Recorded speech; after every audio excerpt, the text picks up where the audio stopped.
Shed your wings, come down, earthbound, dance with me. Dance with me. Angels sing, they resound, earthbound, dance with me. Dance with me. Good morning, afternoon, or evening, wherever you are in the world. Welcome to episode number 4 of Let's Ask Barb, your number one source for conscious cosmic advice. I am your host, Barbara With, a psychic channel who's been working with a persistent group of souls who call themselves the Party, headed up by none other than Albert Einstein, who are gathered in afterlife to help us humans find our way to world peace. This show is dedicated to the questionnaires, all you open-minded, curious folks who are courageous enough to ask the burning questions that foster transformation, to instigate the change that's needed here on the planet. Each week, I invite one of my many amazing metaphysical friends to bring me a couple questions to ask the party. Then we channel the answer live and discuss. And so far, I am loving this. So this week's questionnaire is from my family of podcasters who have hosted me over the past couple of years.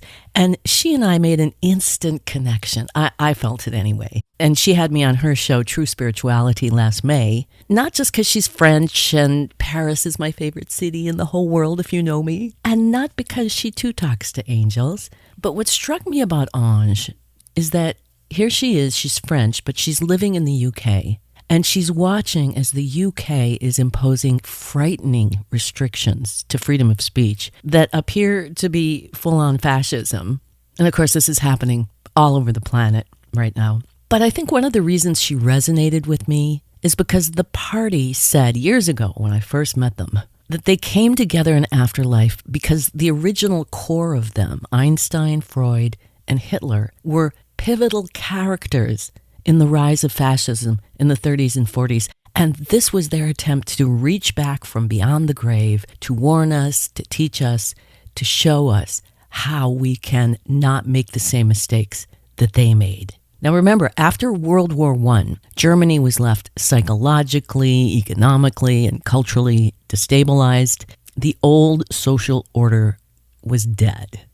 At the same time, Einstein's theories were shifting intellectual ground, overturning classical physics, challenging long-held assumptions about time and space, about certainty itself. And on top of all that, Freud's exploration into the unconscious opened unprecedented insights into the hidden drives of the human psyche. He was, however, I think, exposing forces that he could not fully integrate or heal. Psychoanalysis then became weaponized as the propaganda mind control that was the cornerstone of the Nazi rise to power. It was because of all of this change all at once that fascism was able to take hold. It's as if the old certainties collapsed faster than the new meanings could be formed. So I've been living with this party and their concerns about fascism for decades.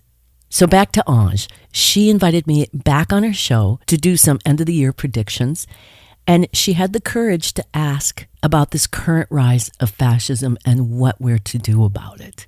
And the answer, of course, I think, is brilliant, and you can hear that on her show, and I will link to that when it comes out, I believe, on December 26th. But today, she brings up two pretty important follow-up questions to continue this conversation. And she asks about salvation.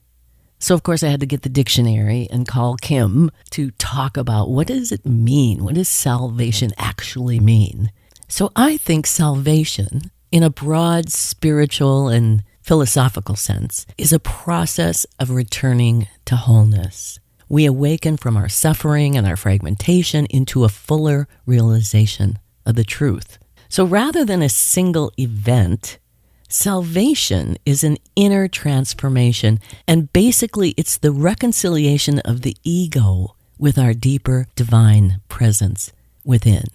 So let's welcome Ange. So Ange, welcome so much to the show. Thank you so much for doing this. I'm very happy to be on your show, Barbara. I really love your work. Oh, thank you so much. And I've been on yours twice now, so I feel the community is growing.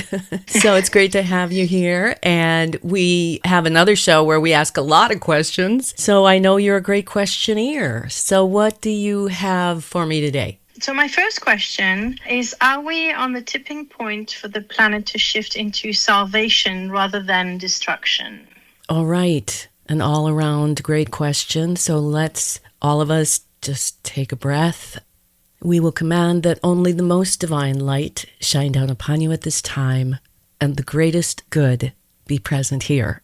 And we raise our voices in a resounding yes, that this transformation, this revelation, this revolution of human consciousness that you're talking about is already in the works.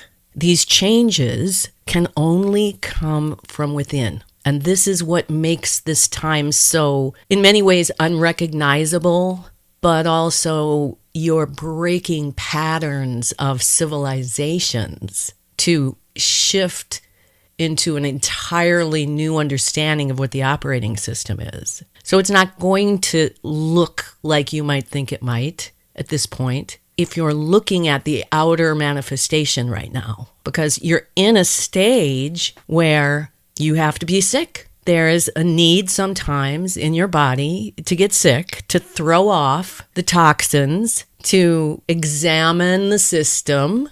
How many times do you really examine your physical system until you get sick and then you're really examining it? So that's what's happening externally. But if you focus on the internal growth of the human spirit that has taken place, well, you can look at every civilization and see that they're compounding. But in your times, in modern times, in the past 200 years, there's been such a huge, rapid development of human intention, of humanity, that the external world, it's like the last to know. It all starts within.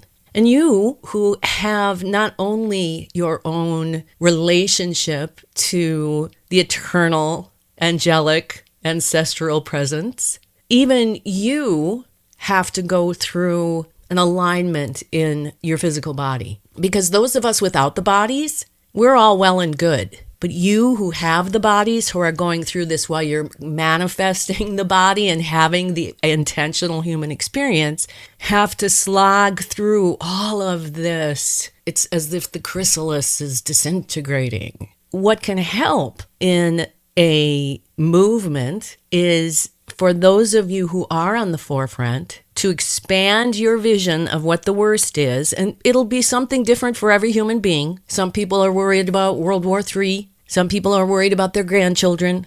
Some people are worried about survival. Everyone will have their own personal relationship as this salvation is taking over. The truth is no one can do this for you but you. And that goes to every other human in a physical body on the planet, no matter what religion or what color their skin or their age or their gender. It doesn't matter. Every single human that's on the planet right now is feeling this change to, we don't want to say forced salvation, but forced in the sense of when you back yourself into a corner and you think there's no way out. You get your back up against the wall and you can feel that emotion of that. And then that very condition is what helps you make the breakthrough.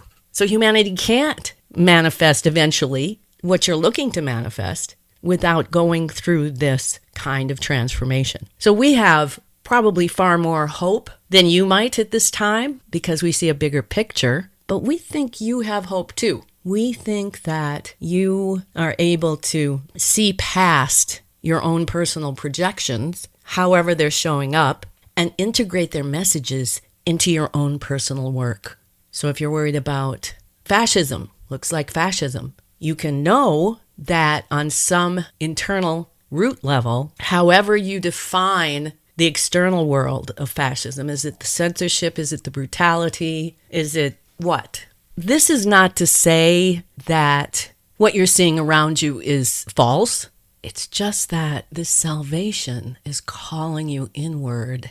and asking you to step outside what you think you know as a commitment to your mission and go inside and find those conditions within you at whatever level on this complex system of being a human.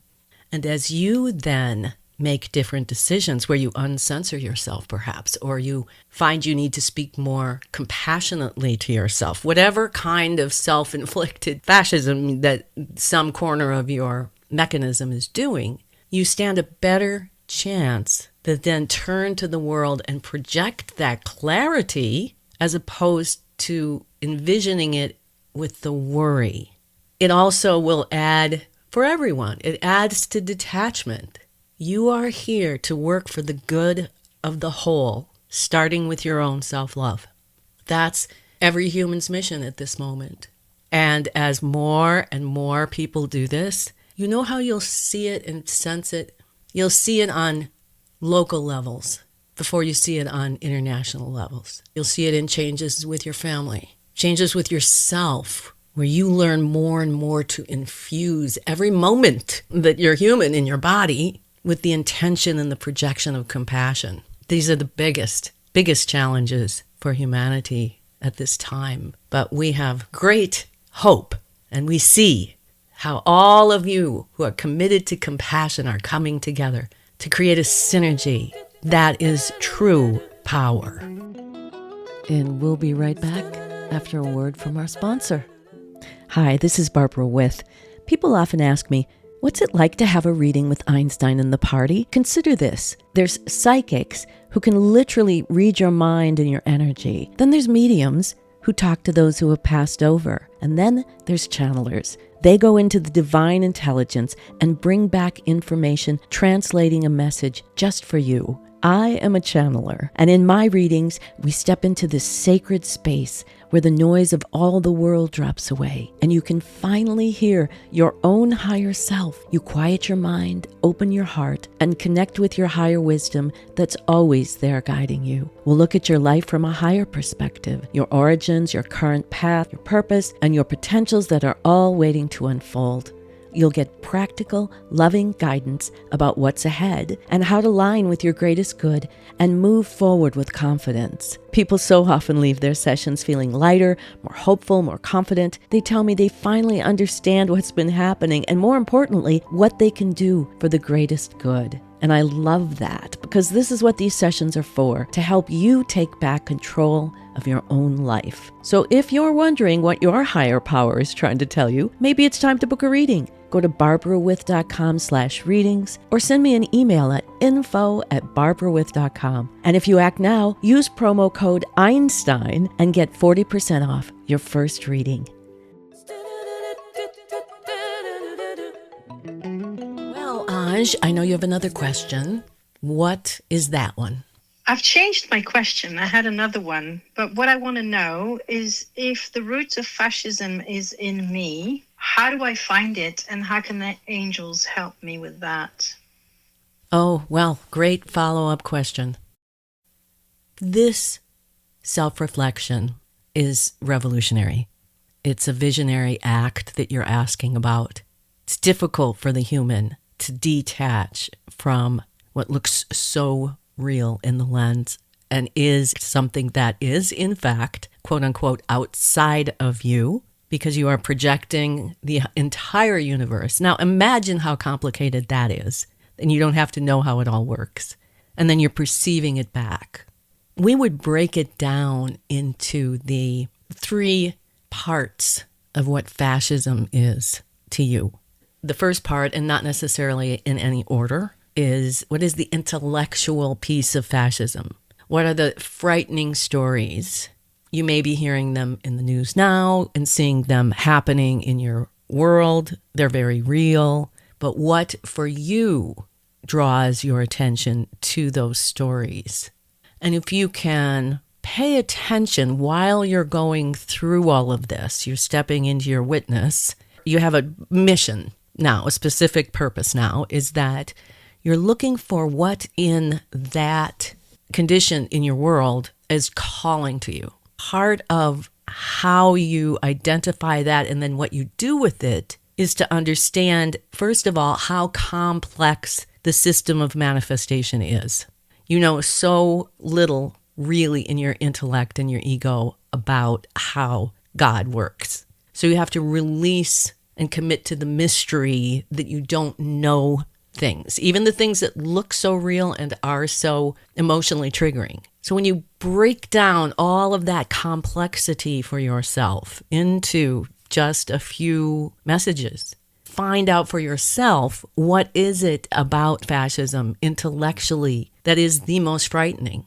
The second part of it is the emotion of fascism.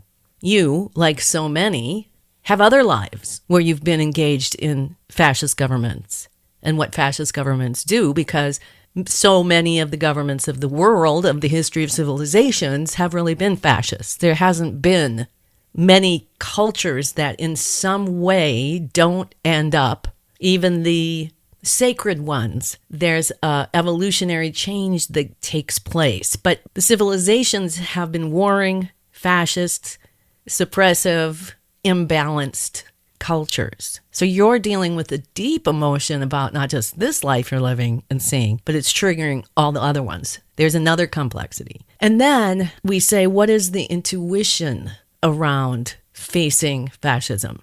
You would have to ask yourself these questions so that you have very personalized answers. We can tell you things, but it's for you to discover what that means. But we'll give you an idea. It's that ultimately you are a spiritual being. Your physical body most likely is going to die at some point, and this life will be over, and you'll be back into the eternal spiritual self.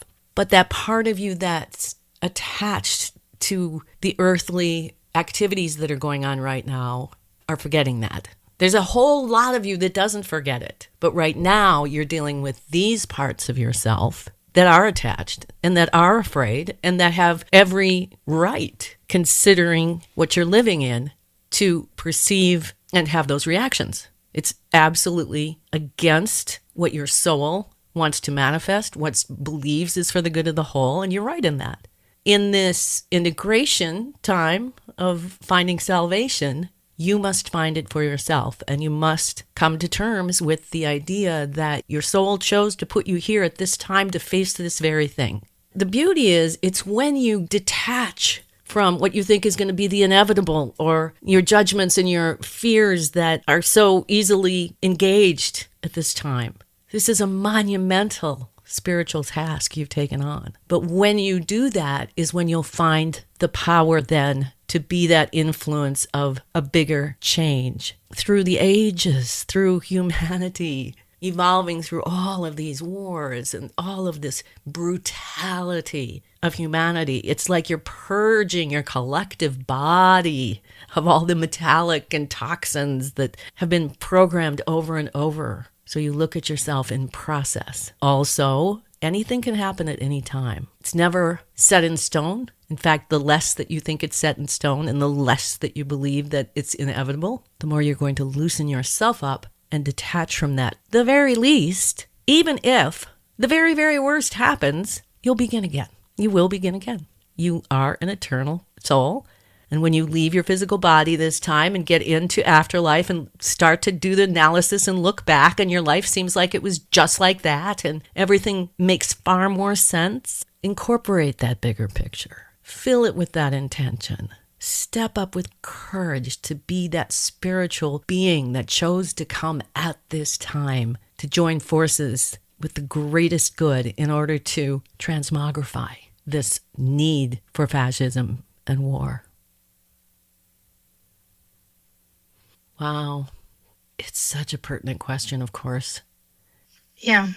And I was wondering about the role of the angels to help us in this process. Yeah, I think the angels are, to me, they're like anchors, you know? It's like, I think, and you can tell me because you talk to the angels, but I feel like they're there for support and cheerleaders. And I feel like they know that because we have to do this for ourselves, that they can only give so much support. They can't be stepping in and intervening. And so it's a really beautiful dance, I think we do with them. I don't know, what do you think? What I was shown is that if we want to manifest peace, the angels of peace can help. And we all have wars going on in our hearts. And so they can start by helping us with that, including the war with the fascists within. Yeah, that's beautiful. And they're never anywhere but here, I think. It's such a complex system out there. Well, thank you so much. Those are Thank you too. deep and important questions that I think I don't want to minimize what's going on in the world. I don't want it to sound like we're minimizing it, because it's really important, and it's important for people to be aware. But I think, like you said, when we let the angels of peace help us reduce the conflict inside ourselves, we're in a much better position, whatever we're supposed to be doing, to make this change. So that's where I find the hope. Yeah. And thank you for giving so much hope in your words in this answer to my question. I really love that you started with a resounding yes. I think that's where we need to start from. Yes. And I'll end with a resounding yes. Okay, Ange, thank you so much. Thank you, Barbara. We're going to go to a commercial break, but come back.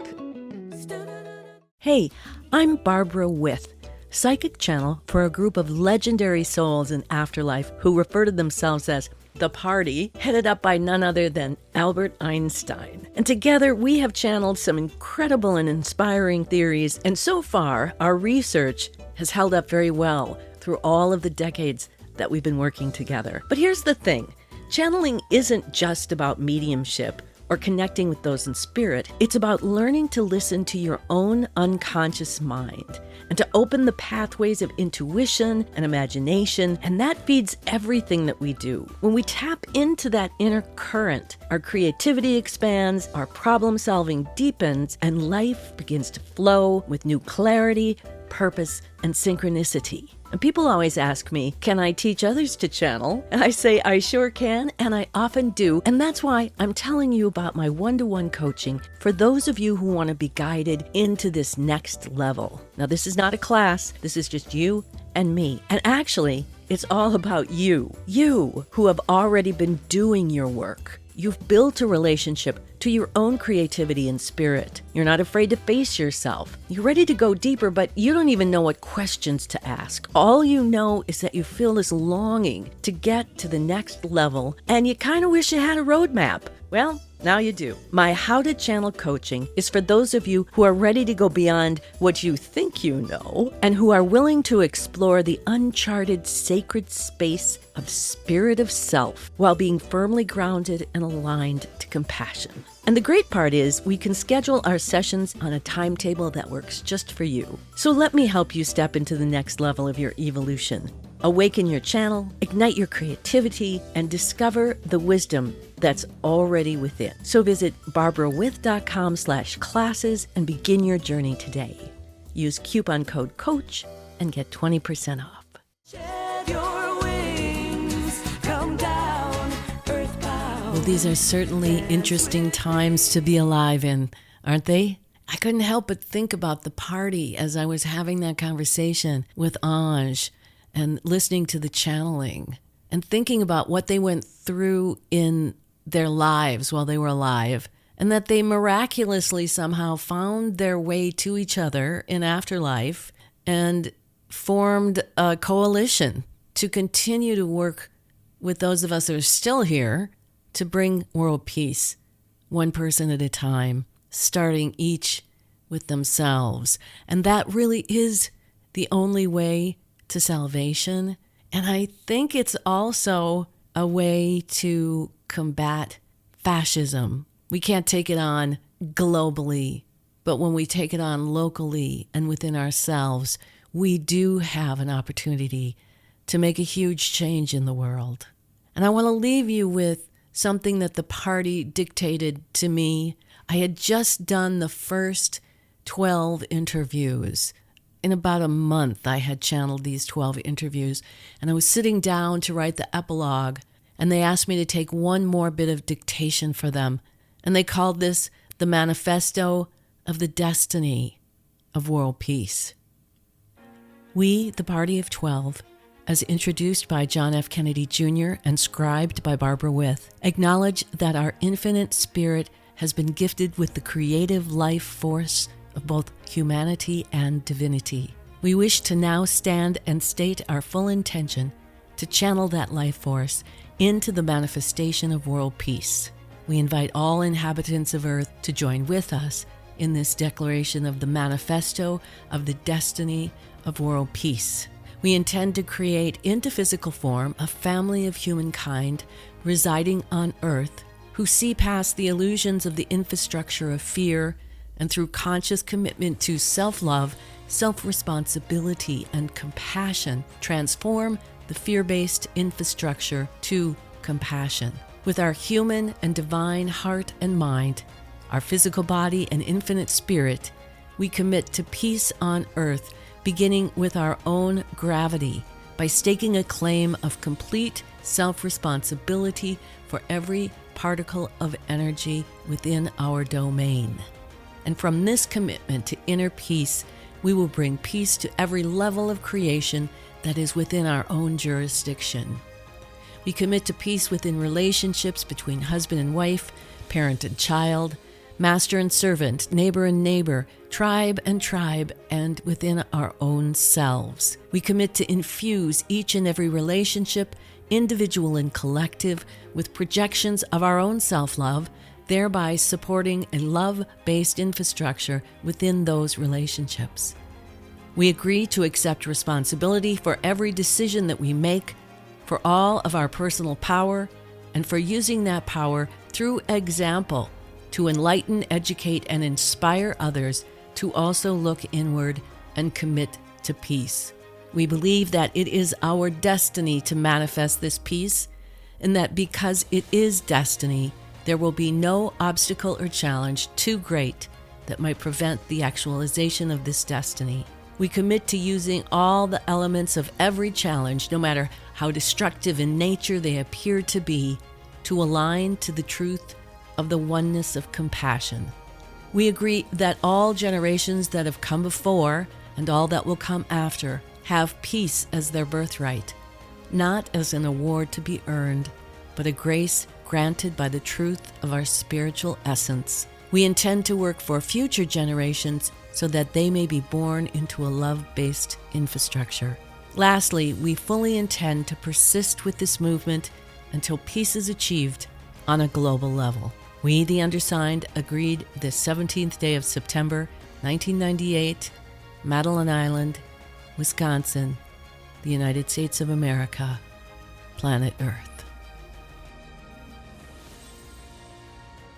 And one last thing, this is not medical, legal, or psychological advice. This is just conscious cosmic insights given freely for you to consider and decide for yourself. So go forth, keep your heart open. Don't forget to breathe. And whatever you do, don't stop asking questions. Looking for mercy in a cruel, cruel world, where paragons are vagabonds. So, do you have a burning question? Would you like to become a questionnaire? Email me at info@barbarawith.com or call the questionnaire hotline 917-397-0290. That's 917-397-0290. Leave your burning question, and I might even invite you to be on the show.